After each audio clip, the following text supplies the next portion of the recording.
One on the spot kembali bersama saya Dwi Anggia. Kang Deddy, KDM, tadi kan sudah bicara soal dari puncaknya, alih fungsi lahannya yang salah, yang harusnya untuk resapan sudah hilang. Kita turun ke bawah nih, soal sungai yang sudah dangkal, apa yang akan dilakukan? Untuk normalisasi kan berapa panjang nanti sungai itu? Iya, sungai itu kan ada beberapa kewenangan. Ya. Satu, ada yang dikelola oleh Kementerian PUPR, yaitu BBWS. PU, ya. Yang kedua, sungai yang dikelola oleh Jasa Tirta, PJT. Kemudian ada sungai yang dikelola oleh PSDA. Kemudian apa yang harus dilakukan? Pertama, sungai mengalami pendangkalan yang harus dikeruk. Yang kedua, sungai mengalami penyempitan. Nah, kalau menangani pendangkalan agak gampang. Tapi mengalami penyempitan yang susah. Karena apa? Mungkin dilebarin karena lagi. Bukan. Daerah aliran sungainya sudah berubah menjadi perumahan. Pemukiman. Areal pertokoan. Nah, ini kan harus ada tindakan-tindakan yang tegas dan terukur. Apa tegas terukurnya? Langsung minta mereka bongkar gitu? Yang di daerah aliran sungai? Kalau yang di Kali Bekasi, itu saya langsung bongkar. Karena bagi saya itu adalah bangunan-bangunan liar yang tanpa sertifikat. Tetapi ada juga kan daerah di mana para pemilik lahannya sudah bersertifikat. Sertifikatnya yang di bawah 5 tahun, itu pasti diberikan kerohiman. Itu kan bahasa umumnya begitu. Kan itu kan sertifikatnya bisa dicabut. Kalau yang di atas 5 tahun kan kita nggak mungkin harus bersengketa lama, karena kita membutuhkan langkah-langkah cepat dan taktis. Apa solusinya? Pasti ya kita melakukan negosiasi. Negosiasinya ujungnya pembebasan lahan. Dan pembebasan lahan itu nilainya besar. Mungkin kalau ingin pembebasan lahan, menormalisasi sungai dari mulai Bogor, Bekasi, Kabupaten Bekasi, kemudian Kerawang, mungkin lebih dari 8 triliun anggaran yang dibutuhkan. Lalu apa yang akan dilakukan kalau memang anggaran kita kan sudah besar? Rapat beberapa hari yang lalu. Saya lihat pada hari kemarin tanggal 17. Nah, dari tanggal 17 itu ya sudah diputuskan akan dilakukan normalisasi, kemudian nanti biayanya ada sebagian ditanggung oleh pemerintah provinsi, dan mungkin juga ada sebagian ditanggung oleh pemerintah pusat. Tapi kalau pekerjaannya sudah ditangani semuanya oleh pemerintah pusat, kecuali yang sungai di bawah PSDA, itu di bawah Provinsi Jawa Barat. Dan ini kita sekarang itu masih terus berjalan. Ini kalau saya lihat lagi-lagi yang viral nih, Pak Gubernur, warga yang ngerasa sudah menempati daerah itu, rumah bangunannya bertahun-tahun, padahal nggak punya sertifikatnya di sana. Nah, apa kalau yang 5 tahun ke bawah kan dikasih kerohiman, ada pengganti rugian. Nah, kalau yang mereka yang nggak punya surat-surat, bagaimana solusinya? Iya, pada akhirnya kan kalau dari sisi aspek yuridis formal, mereka itu sebenarnya harus didenda. Karena mereka meninggali rumah yang bukan haknya, yaitu rumah dibangun di atas tanah milik orang lain. Itu kan kategorinya pidana, sebenarnya penyerobotan. Tapi kan kita tidak mungkin negara mempidanakan orang. Masyarakat yang rumahnya dirobohkan, kiosnya dirobohkan, saya bukan membantu memberikan kompensasi sama yang kiosnya dirobohkan, rumahnya dirobohkan. Bukan. Kenapa? Karena mereka melakukan pelanggaran. Yaitu membangun pada sebuah areal yang dilarang menurut undang-undang. Arealnya dilarang, bukan kepemilikan lagi. Kan tidak boleh bangun di areal. Betul. Yang kedua, dia melakukan penyerobotan lahan negara. Saya bukan membantu itu. Yang saya bantu adalah masyarakat miskin yang dia tidak punya tempat tinggal. Apa solusinya? Ya, solusinya ada yang dicarikan kontrakan. Ada yang dibangun, ada yang dicarikan rumah. Ada yang pulang ke kampungnya. Tetapi di balik itu juga nanti harus ada tindakan tegas. Kenapa? Orang diperjualbelikan kok lapak sungai. Ada yang menampung dananya untuk jual beli itu. Siapa? Iya, ada yang 1 juta 1 meter. Ke siapa dibayarnya itu, Pak? Ya, ada orang. Ada orang disebutnya penggarap.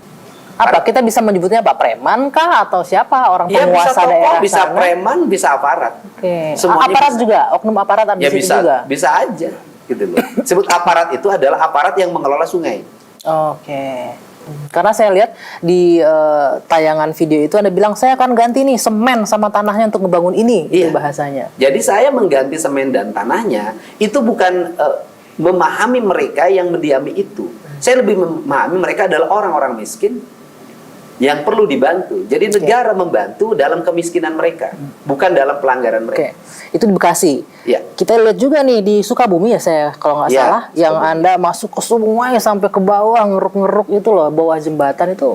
Kenapa harus sampai begitu? Nggak bisa cukup kasih arahan aja, Kang? Jadi begini, itu bahwa banjir terjadi karena di bawah jembatan tersumbat oleh sampah. Setiap orang yang datang ke situ hanya melihat dan meninggalkan. Nggak ikut membersihkan. Nah, kemudian mereka selalu berargumentasi ini harus dibongkar jembatannya. Ada berpikir jangka panjang membongkar jembatannya. Ada berpikir jangka pendek. Siapa yang jamin pada malam itu tidak ada hujan deras? Siapa yang jamin tidak ada banjir susulan? Kan nggak ada. Maka saya mengambil inisiatif untuk ya turun aja saya. Kita coba ini sampah bisa dibersihkan tidak? Karena memang saya tukang bersihin sampah. Jadi bagi saya bukan barang baru saya yang begini. Saya Bukan pencitraan, kalau orang-orang bilang bukan pencitraan jatuhnya ya. Ya terserahlah orang mau ngomong pencitraan, yang penting saya kerja dan hasilnya dirasakan oleh masyarakat. Karena politik itu tidak pernah positif bagi mereka yang berpikir negatif. Nah, jadi saya turun, kemudian ketika saya turun kan semua orang turun. Nggak enak lah gubernurnya turun, masa yang lain nggak turun. Turun.